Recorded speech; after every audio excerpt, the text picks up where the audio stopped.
welcome back everybody once again. As we just mentioned in the preamble discussion there, the first assignment is formally due tomorrow, but it's not like I'm going to grade the entire thing on Saturday or anything, so if it's a couple of days late, that's okay. If you have any questions about the coding or any of the theoretical aspects, just send me an email and we can schedule an office hour appointment. Or maybe I can answer your questions over email that too. Okay, so what we're doing at this part of the course is we're trying to develop the mathematical theory of fluid dynamics. So we want to get we want to derive the equations that we can use to predict fluid flow. So last time we talked about differential equations are a tool for doing predictions. So we have a set of Newton's law, for example, and that allows us to, if we can solve Newton's law, which is a second order differential equation, that allows us to predict the future trajectory of a particle or a baseball or whatever. And we're trying to do the analogous thing for fluid mechanics so that we can predict the velocity field mainly. So we're also going to be interested in other fields like temperature field and density, but we're going to start off with velocity. And basically that velocity field is this function, u, and it depends on x and time, and it tells us what the flow vector is, what either the wind or the ocean current is at every location, both in x, y, so like latitude, longitude, and also in altitude or depth of the ocean. So all three spatial dimensions and in time. And so if we know this function, if we know this velocity field, then we can predict at all future times and at all locations what are the winds going to be like, and that's, for example, a main goal of numerical weather prediction. Weather forecasting, amongst other ones.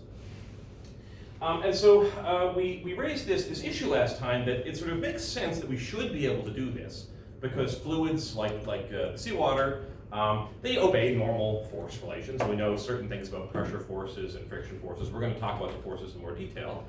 But we know something that has to do with physics. Maybe if we put physics concepts together, we can make a prediction system. But the challenge is that we're really accustomed to doing that, like using Newton's laws, for example, on particles or solid bodies, like a baseball flying through the air or whatever. Whereas in this case, we're looking at a field, and we want to know this velocity field. And the thing is, if we look at one particular location, like if we want to know like this particular location here, like what's the velocity vector over time at this position, there's different particles all the time streaming through that position. So it's not like this position corresponds to a particle. It corresponds to a position, and multiple different fluid particles will move through that position at different times. So we need to come up with some kind of connection between how we can apply Newton's laws to particles and connect that to the language of velocity fields, which is the language that we need to use for something like numerical weather prediction. And this connection was identified by Euler. He introduced the concept of a fluid parcel, also called a Lagrangian parcel. And the idea is that we take our fluid, so here I've just drawn like a little cross-section of the ocean, and we've got some particular little cube of water there inside. And we imagine these little cubes to be small enough that we can almost treat them as point particles, and we can apply Newton's laws to these little fluid parcels. And the key property of these Lagrangian parcels, why we call them Lagrangian, is that they move with the flow. So if you have a parcel at a location, if we know what the velocity field is at that location, then the parcel is going to move in that direction. That's called the Lagrangian property, and it's a similar type of property to something like, say, a surface drifter would have. The surface drifter drifts around with the surface currents, and so we often call them Lagrangian drifters. In mathematical terms, that Lagrangian property is represented in the kinematic equation here. And so what we often do is we'll say if we have some particle or some fluid parcel, we'll say its position vector as a function of time is x vector sub p of time. That's the trajectory of the parcel. And the Lagrangian property means that the rate of change of that position vector is determined by the local velocity field. And so this is the connection between the field viewpoint with vector u and the parcel viewpoint with trajectories x sub p. And when I say the local velocity, what I mean is we have to evaluate the velocity field at the position of the parcel and at the time in question. And so we have dx dp equals u of, importantly, x sub p of t, and then also any explicit time dependence. And so that's the kinematic equation. And on the second assignment, you'll get a chance to solve this kinematic equation using Euler's method, solve it numerically. You can see this equation might be complicated because you have xp sort of embedded possibly non-linearly on the right-hand side, it's right inside this function, and over here it's in a derivative. So this equation can be sort of complicated, but we talked about in the first couple classes that any differential equation, no matter how complicated, we can always solve it with Euler's method, so that's what you'll do on the second homework. And then we started talking about accelerations. So the reason to do this is that Newton's second law is F equals ma, so if we want to relate forces to motion, we have to relate forces to acceleration. That's the law we have. And so we need to know what is the acceleration of a fluid parcel like this in terms of the velocity field. So we want to relate parcel acceleration to something about the velocity field, because ultimately we're looking for an equation for the velocity field. So we want to convert from parcel language into velocity field language. And after a bit of a complicated derivation, we end up with this formula at the bottom here, that the parcel acceleration, which is the second time derivative of the parcel trajectory, is equal to two terms, and they both involve derivatives of the velocity field. So the first term is the partial time derivative, partial u, partial t, and that's evaluated, if we're looking for the parcel acceleration, we always have to evaluate, u is going to be some function, its derivatives are going to be functions, and we have to evaluate those at the particle position. That will give us the acceleration of this particular parcel. And then plus a second term, which is more complicated, and it involves the spatial gradients of the velocity field, and also it involves this u dot producted in. And we'll do some explicit examples to try to understand how do you actually do calculations with this today. Okay, so what we're going to do today is mostly try to unpack what this formula means and how it works, both in terms of its sort of mathematical structure, but also in terms of two examples. And I'll mention that one of the examples that I'm going to do today is actually not in the notes yet, and so I'm going to clean up the notes probably over the weekend and put out a new version next week that should have this example. But I'll just pause at the outset and ask, does anyone have any questions about the review or anything we've been doing the last couple of classes? Okay. Okay. All right.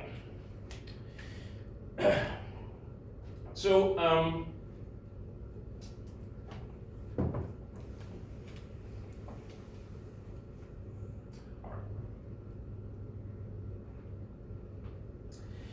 so the first point that I want to make is that we've thought about this acceleration formula in terms of a particular fluid parcel that we imagine is moving through the fluid. But at if you look at any point in the fluid, so any random point in this room, any point you look at, there will be some fluid parcel there. Like every point in the fluid is occupied by some fluid parcel. And so, so since every location in a fluid is the position of some fluid parcel, we can clean up our notation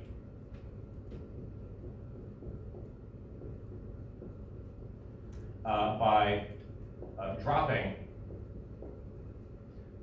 the subscript p's. As in, so previously we were talking about the acceleration of a particular parcel because we had this sort of mental model in mind of a particular parcel we're considering moving through the fluid.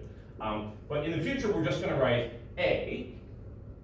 And when we write just the vector A, we mean, and this will be a function of position and time. And when you just write this vector A, we mean this is the acceleration of whatever parcel happens to be at the position x in the flow at time t. So rather than think of a particular parcel, which was very helpful in constructing our derivation, now we just imagine the whole flow is made up of all these parcels that are all next to each other, and when we say the acceleration at this particular point, we mean the acceleration of whatever parcel is moving through that point at that moment. So we write the acceleration, which is now a field. This is the field of accelerations experienced by each particle that's at every particular point, is equal to partial u partial t plus u dot grad u. So the next thing we're going to do is just spend a little bit of time sort of really spelling out the vector structure of this, because we've got some gradients, we've got some dot products, what's a vector, what's a scalar. It's really important to be clear on that, because it's easy to get, there's so many u's and v's and w's flying around in these calculations that it's easy to get confused about the vector structure. And so we're going to be really, really explicit in the next few minutes, expanding everything out into its components, so we can see exactly what does this equation mean when we totally unpack it. So, so we will now examine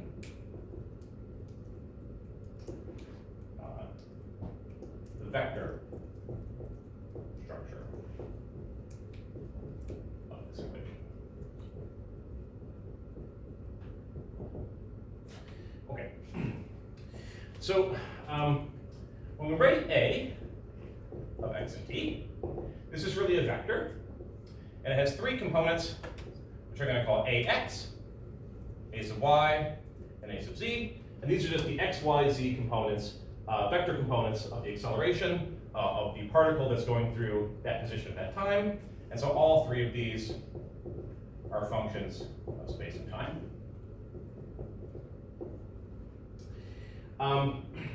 Similarly, our velocity vector, or our vector field, is made up of three components, which we call u of x and t, v of x and t, and w of x and t. And when we write here u dot grad, this is the dot product of the vector field uvw, dot our gradient vector, which is the vector of three partial derivatives. And then so we've taken now a dot product of two things that both have that vector declaration. So these are both vectors. When you take the dot product of two vectors, you get a scalar. So we now can write out our three components here. U times d by dx plus v times d by dy plus w times d by dz. Okay.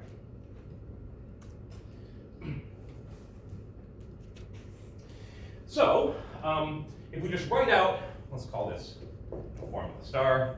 If we just write out star in terms of its vector components, we have ax, ay, az equals partial by partial t of u, v, w, plus we have our u dot grad, this operator, and so we can expand that into these three terms, each of which has a partial derivative in the three coordinate directions, and they're all multiplied by the velocity component in those three directions. So the u is the x component of velocity, multiplies the x derivative, y component of velocity multiplies the y derivative, z component of velocity multiplies the z derivative. And so this operator here expands as u d by dx plus v d by dy plus w d by dz. And that operator operates on the vector u, v, w.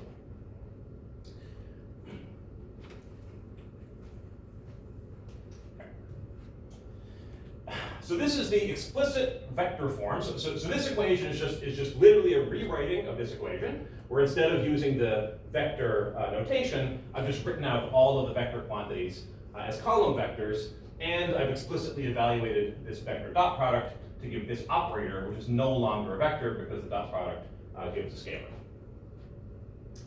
Okay. So now we can write this out. I'm just going to write it component by component.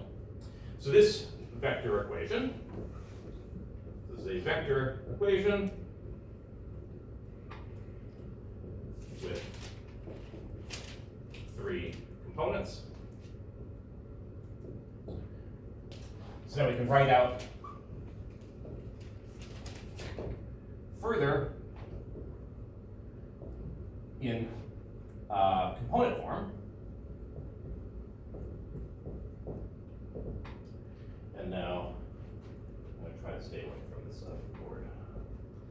So we have our first component is that our x component of the acceleration is equal to, when this derivative operates on this vector, the first component is just the time derivative of the u here. So we have partial u partial t plus our operator u d by dx plus v d by dy plus w d by dz, and that all operates on our first component, which is u.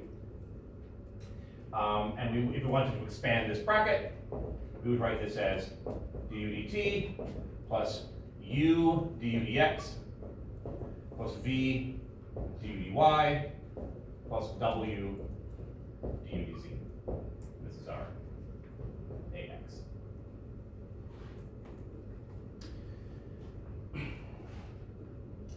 So now, how this would work in practice, and we're going to do some examples, is if you were given a velocity field. So this would say be a type of example question you could get on a midterm or on an assignment.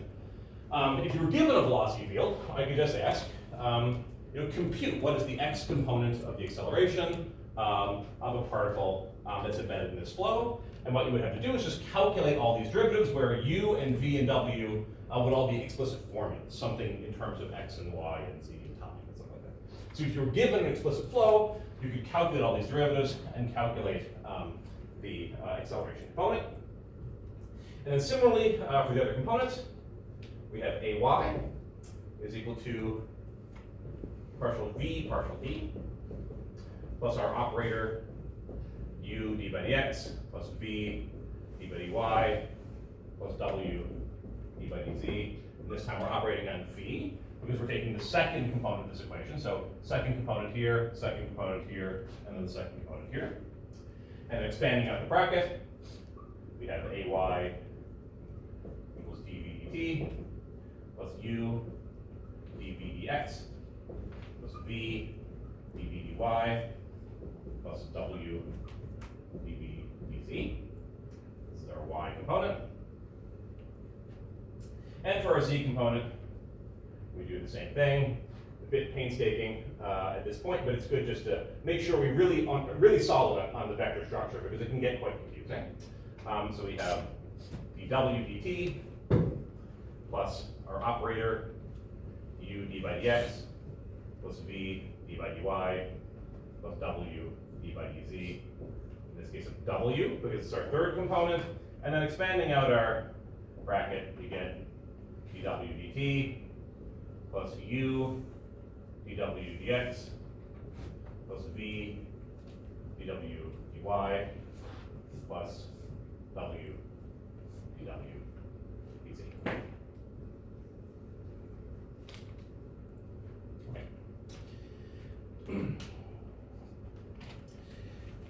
So when we write out this very concise one-line equation with lots of vector, taking advantage of lots of vector notation, really what that's encoding is these 3 component equations, our x component, our y component, and our z component. And they give us, if we know the velocity field, the 3 vector components of the acceleration of any parcel that's embedded in that flow. And we can really already see where the mathematical complication of nonlinearity is going to start to come in. Because we talked before when we discussed differential equations, we said if you have a linear differential equation, then you're in luck because it always has an exact solution. There's always a method to get a pencil and paper analytical solution. But for nonlinear equations, that is rarely the case, and you mostly have to resort to numerical solutions. And now just looking at these equations we have for acceleration, we see that there's a term here, just the x acceleration has to do with just the straight linear time derivative of the velocity component. So that term is linear because it only depends on u to the first power. But the second term, we have the product of the x velocity component multiplied by the rate of change of the x velocity component. So, for example, if we were to double the speed of the flow, this term would actually go up by a factor of 4 because you're doubling u there and you're doubling u there. So that's a nonlinear term. So what we've run into right away is that when we try to express the acceleration of a fluid parcel in terms of the velocity field, that expression is just naturally nonlinear in the velocity field. And that's the fundamental nonlinearity of fluid mechanics that sort of makes fluid physics so rich and complex and interesting. Really comes from the fact that we have quadratic quantities here, u times v, w times w, these products that show up in the formula for the acceleration. Okay, so we're going to do some examples and calculate some stuff. But first, it pays to define a little bit of notation here, because we're writing a lot of the same stuff over and over and over again. This u d by dx plus v d by dy plus w d by dz. This combination of derivatives, which comes from this u dot grad term, that just shows up over and over and over in fluid dynamics. And so it's helpful to define some notation that just makes it easier to write the equations.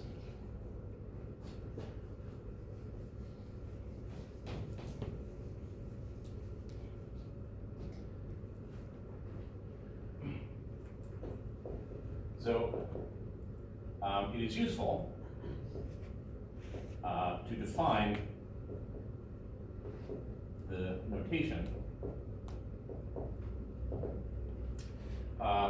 Capital D by capital dt is defined as the partial time derivative plus the velocity field dotted into the gradient. And so this is equal to partial by partial t plus u d by dx plus v d by dy plus w d by dt.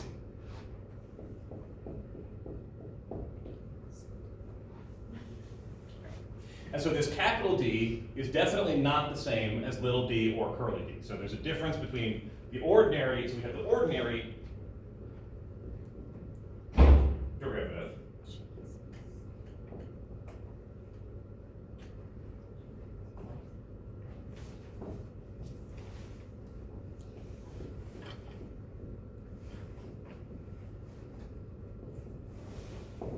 would be, say, d by dx. The partial derivative, let's say,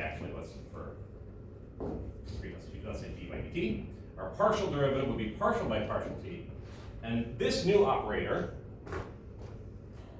is called the material derivative.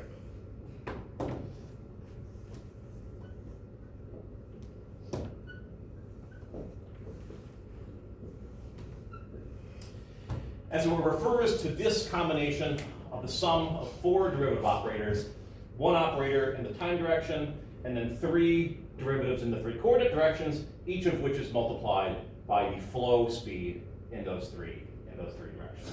And we denote that by capital D by capital T. And so I'll also mention that this material derivative, this is in the notes, the material derivative has other names. So if you're using another book, you might find this called the convective derivative, or the substantial derivative, or the total derivative. But we're going to call it the material derivative, which is the most common name. I'll also mention that the term material is often used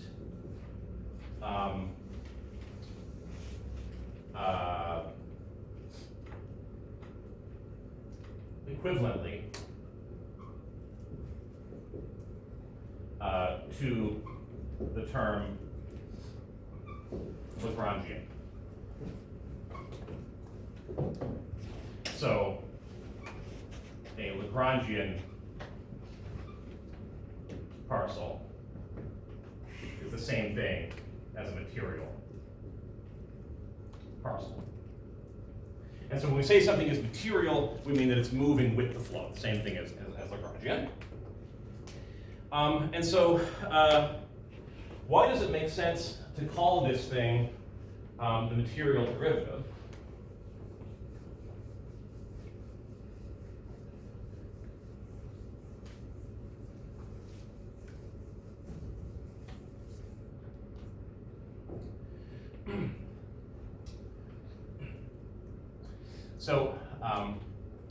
So with this new notation,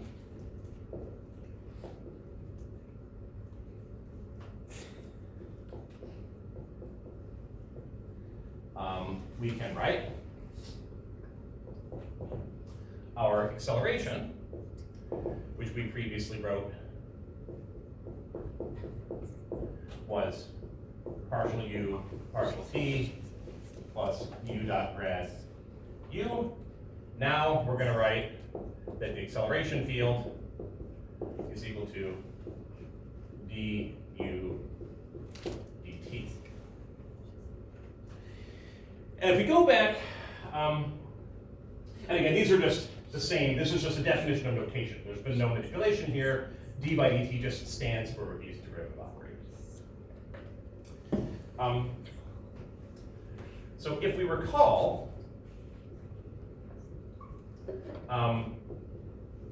the derivation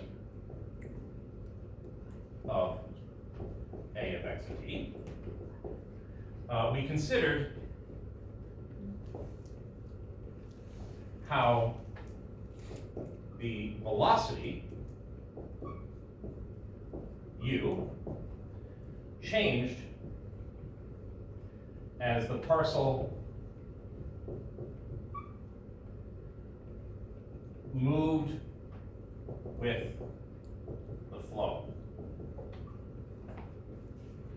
So for example, we had this idea of, we have a parcel here, it's got some position xp of t, and it had some velocity vector, maybe pointing that way, u of xp of t and t. And then a little while later, following the flow, maybe it went this way, and then now it's over here, and now it has a position xp of t plus delta t, and it has a new velocity vector that's maybe slightly different than the velocity vector before. And this is just this is the same diagram that was on the board last time.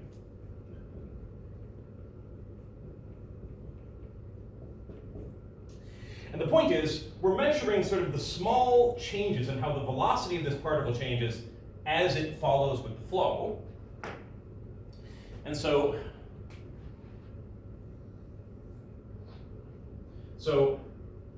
A equals du dt measures how u changes following the flow, or equivalently, following material or Lagrangian parcels.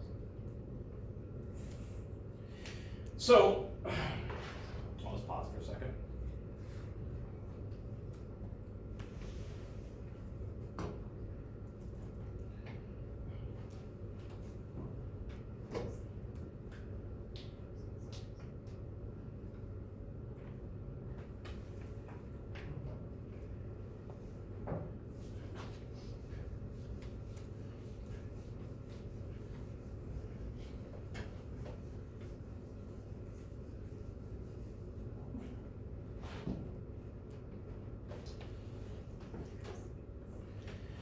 So our acceleration is this material derivative, capital D by dt, of the velocity.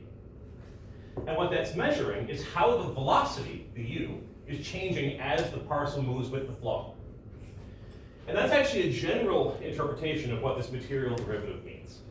So this operator, it always measures whatever this operates on, whether it's operating on the velocity or whether it's operating on temperature or something else.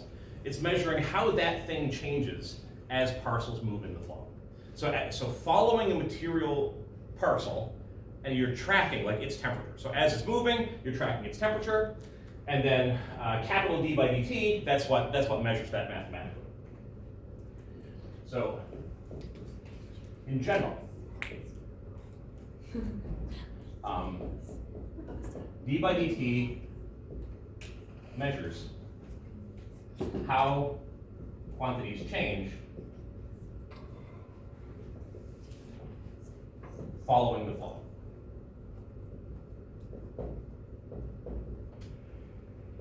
So just like a partial derivative, so a partial derivative with respect to time measures how something is changing at a particular point as time changes.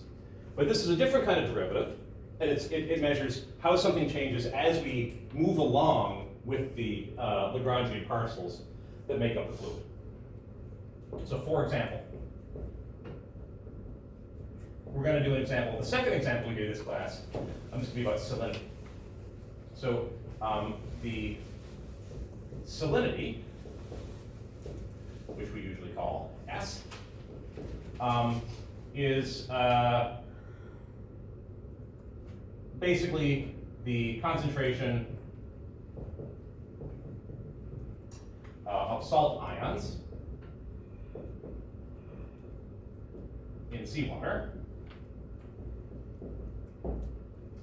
And if we have a parcel and it has some certain salinity S, and then it moves on some trajectory, and it ends up over here, and it has some new salinity S prime, then ds dt is equal to the rate of change of salinity following material parcels.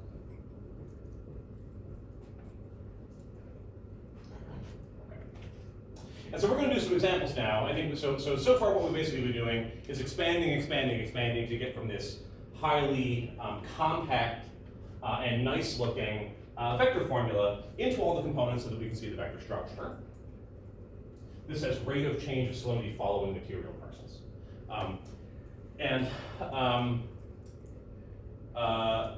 Next, we're going to do some explicit computational examples to see both that these formulas are correct, that we can actually verify that they're correct by doing an independent calculation, and also just to get a feel for how they're applied in practice.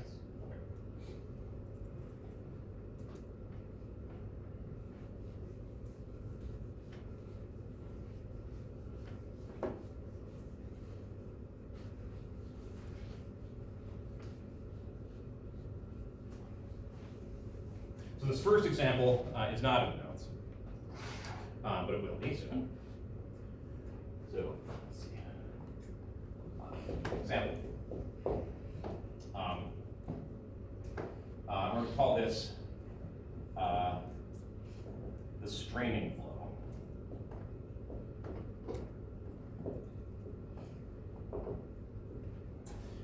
So let's consider a specific fluid flow characterized by the velocity field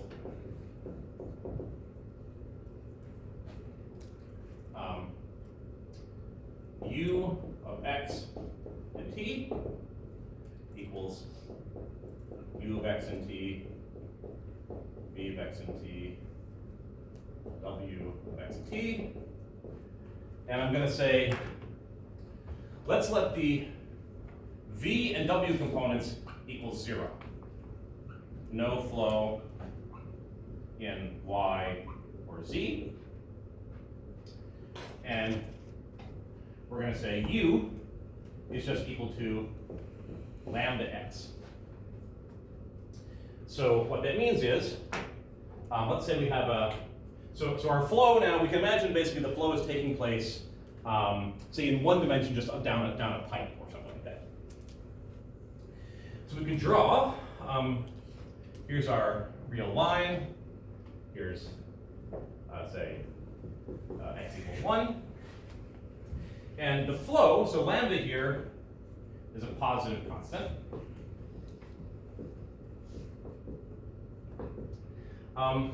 And so if lambda is positive, as we go further and further, say x equals 2, x equals 3, we can draw our velocity vectors. And our velocity vectors are getting longer and longer as we go larger, to larger and larger values of x. Our value of our x velocity is getting faster and faster. And conceptual model, we can think of a narrowing river headed toward a waterfall. So for example, let's say we had a river that was narrowing like this, and the flow is going like this. And as you get closer and closer to the falls, these velocity vectors speed up because the river is narrowing, so it has to converge the same amount of water through in the same amount of time. This, you might remember the formula A1 V1 equals A2 V2. We're going to come back to that later. But conceptually, you can think of this as, imagine you're there's like parcels are like little corks. They're floating down this river. The river is narrowing. As you go down the river, you get faster and faster and faster towards the end point where you fall off into the waterfall. You don't need this example. Technically, this example isn't 1D. The other two dimensions are there. But just thinking about along the center line, the velocity field would look like this. Okay. So my first question is actually, before we get into the example, can anyone tell me, or how would you figure it out, or have a comment on this parameter lambda? What are the dimensions of that parameter?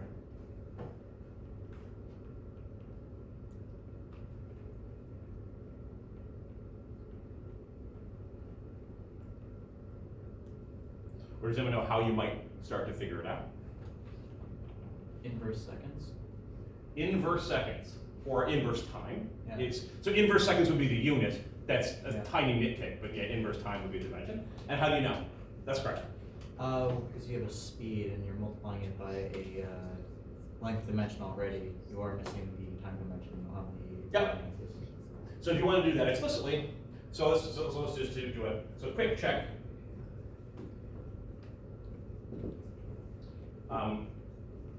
What are the dimensions?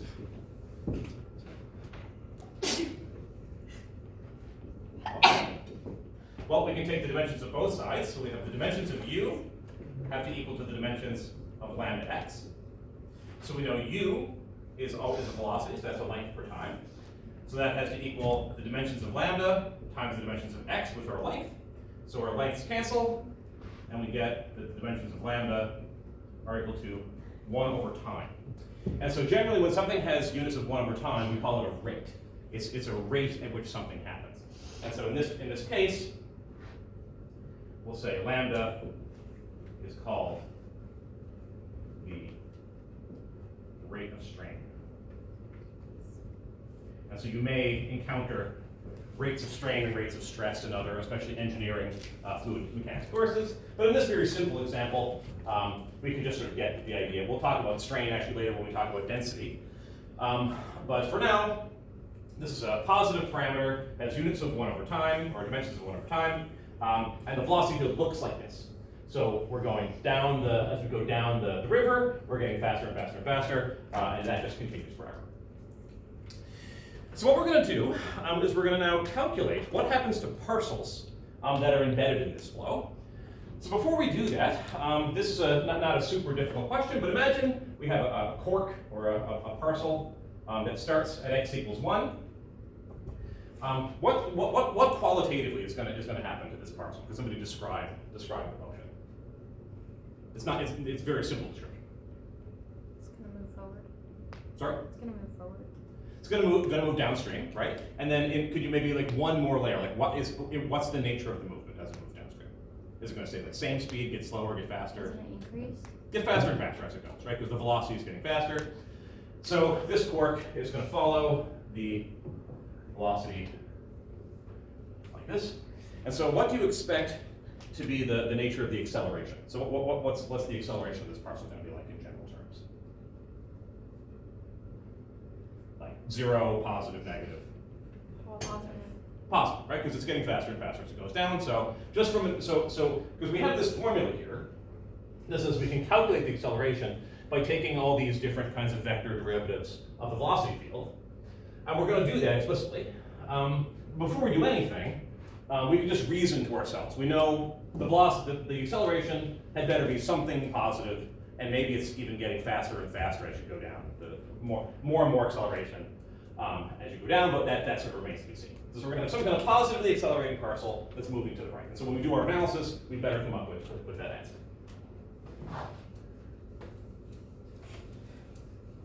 That's often a very useful thing to do. Before you do a physics problem with a bunch of math and calculations and stuff, first just try to guess in very general terms what should the behavior look like. And then when you finally get your mathematical answer, you can say, okay, it does that, it's consistent. And that way you have a much better chance of being correct. Okay, so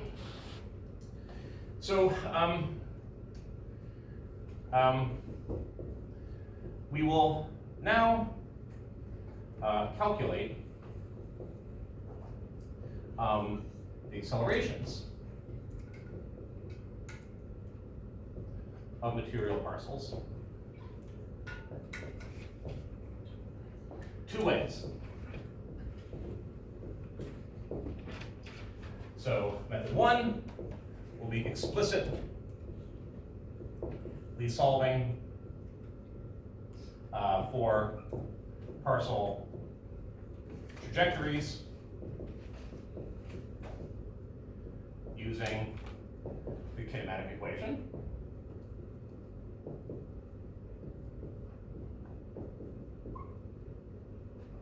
And number 2 will be using the material derivative.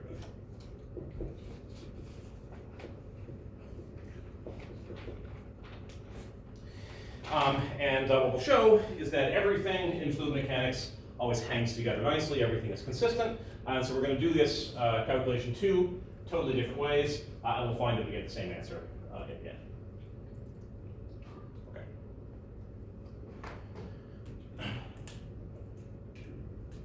So method 1, explicit calculation. So the kinematic equation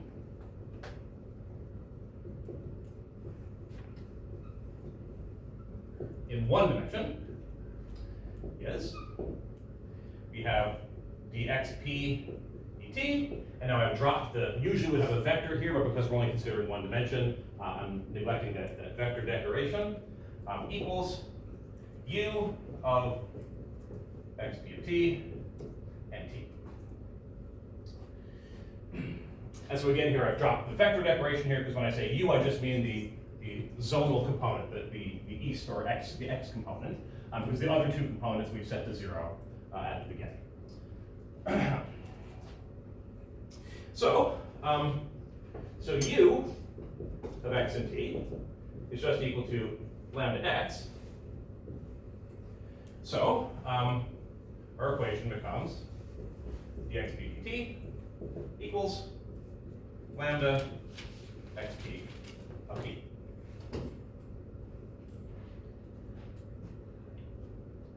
So all I've done here is I've taken the formula for u, and I've plugged in for x here, x p of t as per the kinematic equation's instructions. Okay. So, so this is an equation that tells us, so it's a differential equation for the particle position along the x-axis. And let's give the initial condition xp of t equals 0 equals 1, say 1 meter, for example. So, yes? Can you read step number 1? Yes. Yeah. So when I step back from it, it's more obvious how bad it is. So explicitly solving for partial trajectories using the kinematic equation. Yeah, I know. How could you not understand? Okay. So, all right. So here's our differential equation that governs our solution. We're looking for xp of t is the trajectory. And so based on this equation, can anyone suggest what the behavior of the parcel is going to be? What's going to be the solution, or what's going to be the overall behavior of the parcel in terms of its evolution in time? Exponential. Exponential, and that's correct. And how do you know? Well, if you take the derivative of a exponential function, you get the function back times Times whatever the rate constant is. Yeah, exactly. So that's kind of like guessing the solution, but then also there's a very simple separable trick you can do to solve it. So let's just solve it explicitly. So this equation here, this is the well-known. This is the well-known equation of exponential growth.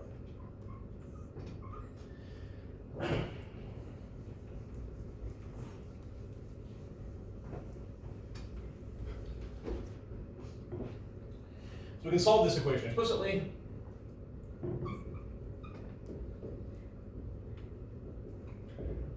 We have dxp dt equals lambda x. We can write that as dxp over xp equals lambda dt. Integrate both sides. We get log of xp divided by xp of 0 equals lambda t. We integrate from xp to 0 to xp to t, and t from 0 to t. And we get here xp of t equals xp of 0 e to the lambda t, which just equals e to the lambda t because we've set our initial condition to be equal to 1. So this is actually pretty interesting. And it says that, so we knew basically just based on the setup, that because the river's narrowing and the velocity is getting faster and faster as you go down, the particle's going to be moving to the right, and it's also going to be getting faster and faster as it goes. But then the analysis, in terms of this specific velocity field in the kinematic equation, gives us a much more concrete answer in terms of exactly how is it going to get faster and faster as it goes down, and it's going to do so exponentially. So it's going to race down towards the waterfall exponentially faster and faster. So the parcel races downstream exponentially. Which sort of makes sense intuitively, because the faster you go, the faster you get into faster and faster waters, and you're just getting faster and faster. So that's exponential.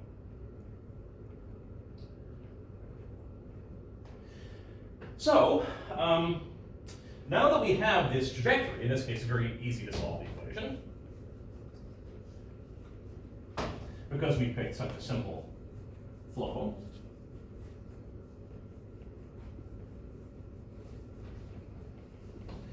So we have the trajectory explicitly, and so now we just know the position of the particle. So calculating the acceleration is easy. We just take two time derivatives, and that will give us the acceleration. So since we have the trajectory, we can directly calculate the acceleration by taking two time derivatives.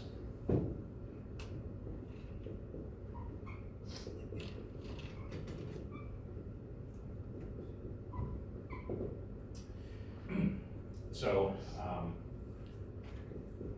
x e to t equals, I'm just going to call it x naught e to the lambda t, and we'll say here x naught equals 1. I'm just going to include this so it doesn't look like the dimensions are messed up. So our speed, this is our trajectory, and now our speed would be dx dt, which is d by dt of x naught e to the lambda t, which is when you take the derivative exponentially, you just pull down that lambda factor, so we get lambda x naught times e to the lambda t. And our acceleration is the second derivative, which would be d by dt of our previous answer, which just pulls down a second factor.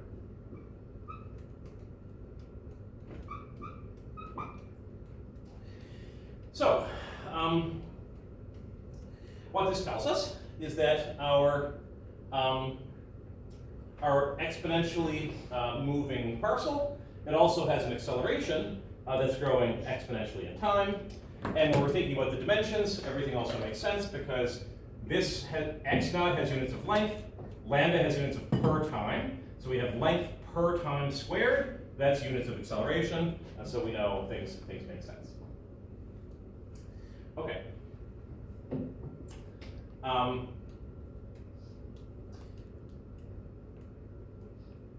So that's method 1. So now let's try method 2, which will be much faster.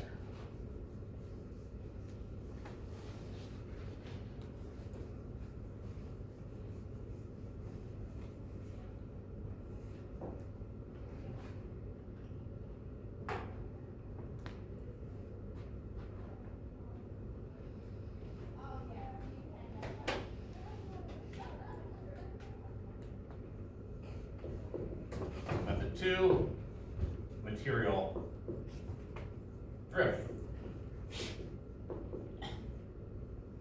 So in this formulation, the acceleration, in this case the x component, is equal to capital du dt, which is partial u partial t plus, let's do it explicitly, u dot grad u, which equals partial u partial t plus u d by dx plus v d by dy plus w d by dz of u. But at the beginning, we said we don't have any v component of our velocity, and we don't have any w component of our velocity. So we're just left with partial u partial t plus u partial x. So now, our flow was u equals lambda x. So, partial u partial t equals 0, because this flow has no explicit dependence on time. So there's no time on the right-hand side here. And when we're thinking about that river, if you look at the river from the top down, the flow at any point is not changing its speed. Objects that are in the flow are accelerating as they go downstream. But if we just focus on one particular point, it's like steady. So the flow is steady. So what this means is that the partial time derivative which just looks at any explicit mention of time in the definition of the velocity, is 0. And partial u partial x is just equal to lambda.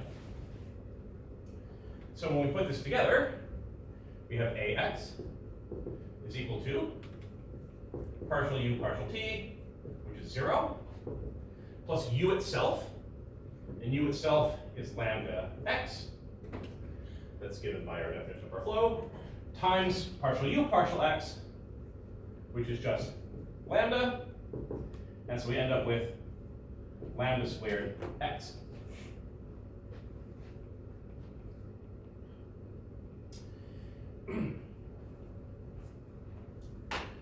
So on this side, with method 1, we ended up with this answer.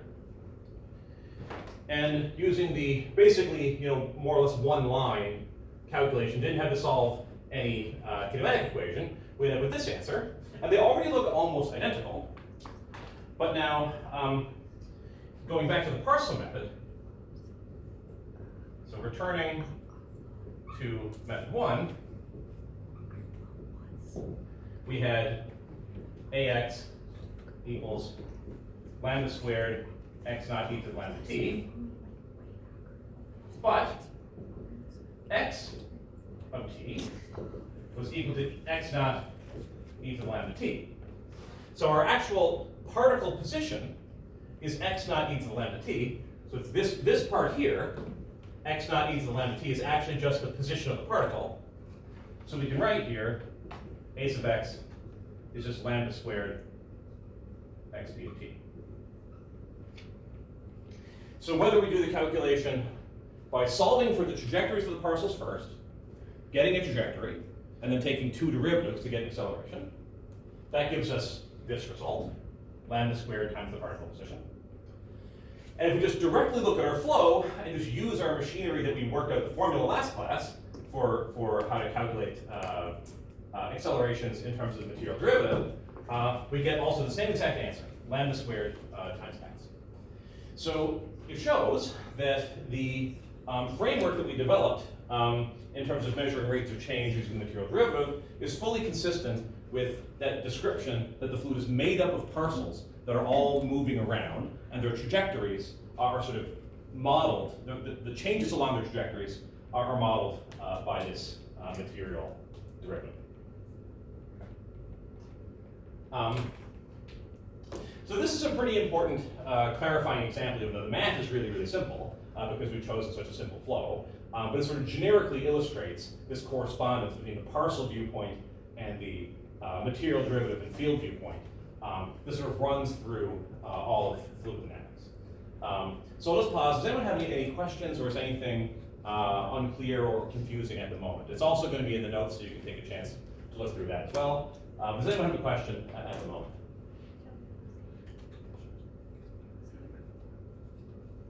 Yeah. We were just curious, so we still have to do method 1 in order to do method 2? Like parts of method 1 in the second method? No. So you can do them either or you can do them both.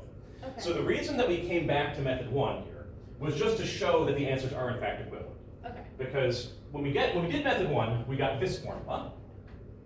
But what we didn't mention right away was that the formula actually contains the particle position. So it's lambda squared times this parameter x naught, the initial condition, times e to the lambda t.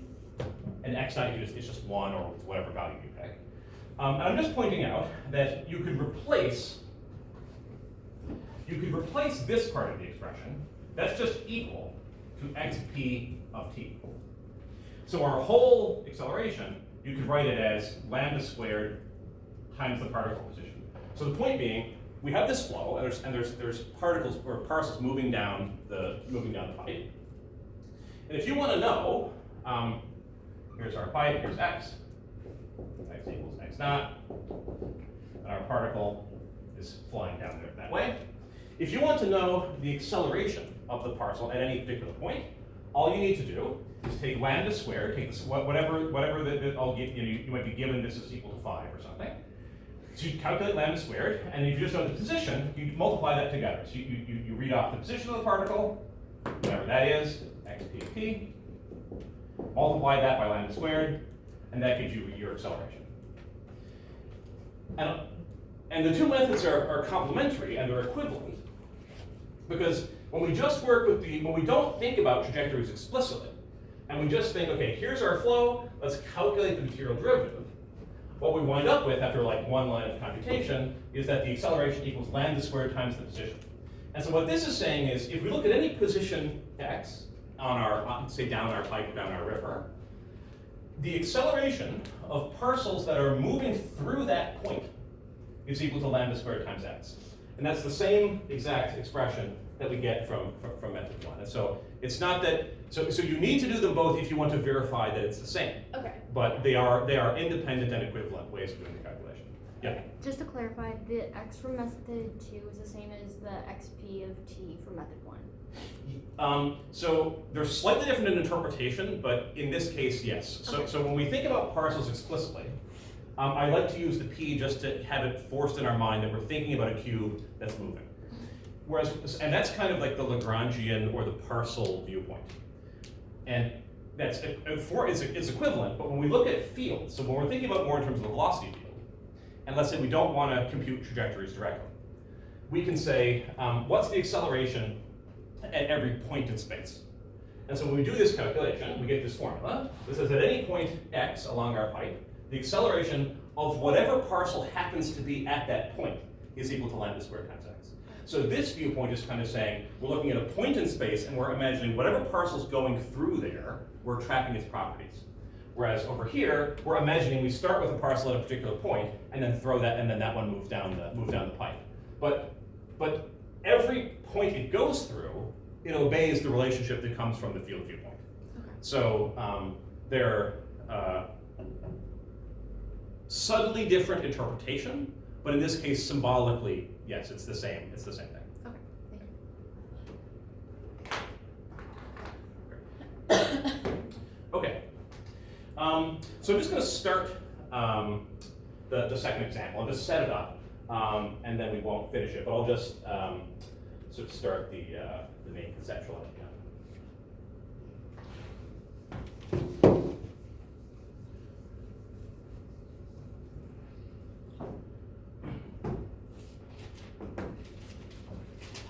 So example 2.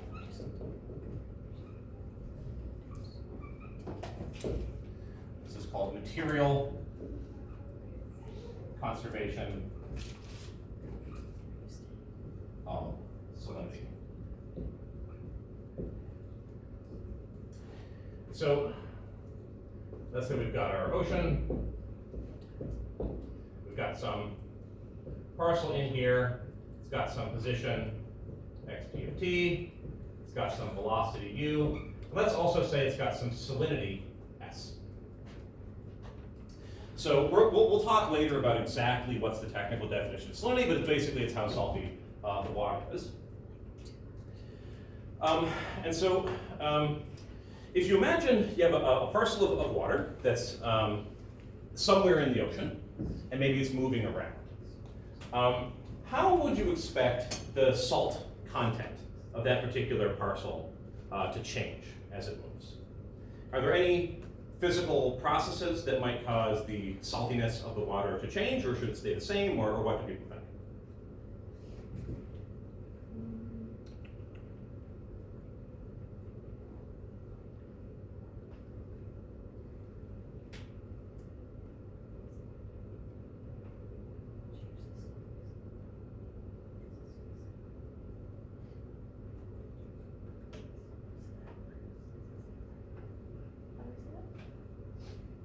Yeah.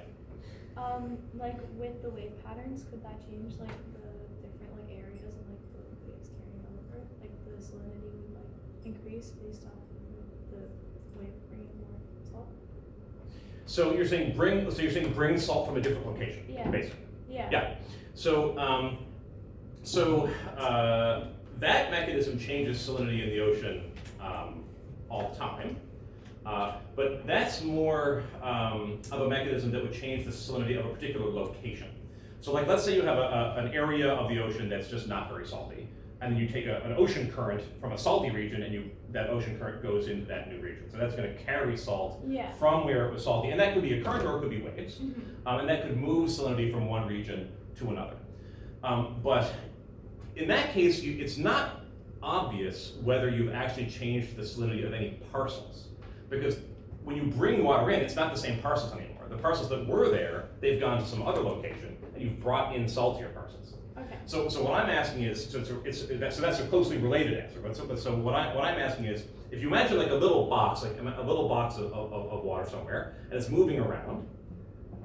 If you just look at that box and follow it as it moves, because that's what the material derivative measures, do we expect the salinity of that box to change, or if so, why or why not? And this is a discussion. It's a multifaceted question. What do people think? In Like- the same body of water, or is it going through multiple? It could go through multiple. Yeah, it could go through different areas. I feel like it would change.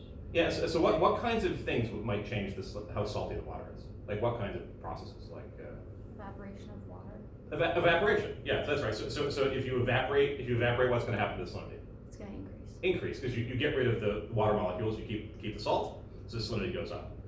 Rain is the opposite, right? So if you have a parcel at the surface, it can be subject to evaporation, or it could be subject to rain, and both of those are going to modify the salinity. Another thing that can happen is you can have two parcels of water that are right next to each other, and if they have different values of salinity, you can actually have molecular mixing called diffusion that transports salt ions across the interface between the two. So there's a couple of ways, there's a couple of ways that salinity of a parcel can change, especially at the surface. At the surface, you have these what are called surface fluxes. You have rain coming down, or you have evaporation going off. But if you're in the interior of the ocean, so if you're not at the surface, really the only way that you change your salinity is if you have another parcel next to you, and there's diffusive exchange going back and forth if they have different values of salinity. And so the key point is, this diffusion is really, really weak. And so it operates very slowly. So when you're in the ocean interior, generally we think of salinity as being conserved on a parcel. So as a parcel moves around, it carries its salt with it, and its amount of salt does not change. And so we're going to write the equation. We'll come back to this next class. But we're going to write the equation ds dt equals 0. Because this says capital D by dt measures how does something change as it moves, as a parcel moves. And if we're away from the surface, and the salinity is conserved on our parcel, it doesn't change its amount of salt ions, then ds dt should be equal to 0. And this is actually an equation that we can use to solve for S, and we'll talk about that next time. Okay, so we're going to stop there. If you have any questions about the assignment, as I mentioned, please just let me know, and I'm happy to try to find some time tomorrow to chat about that. Great.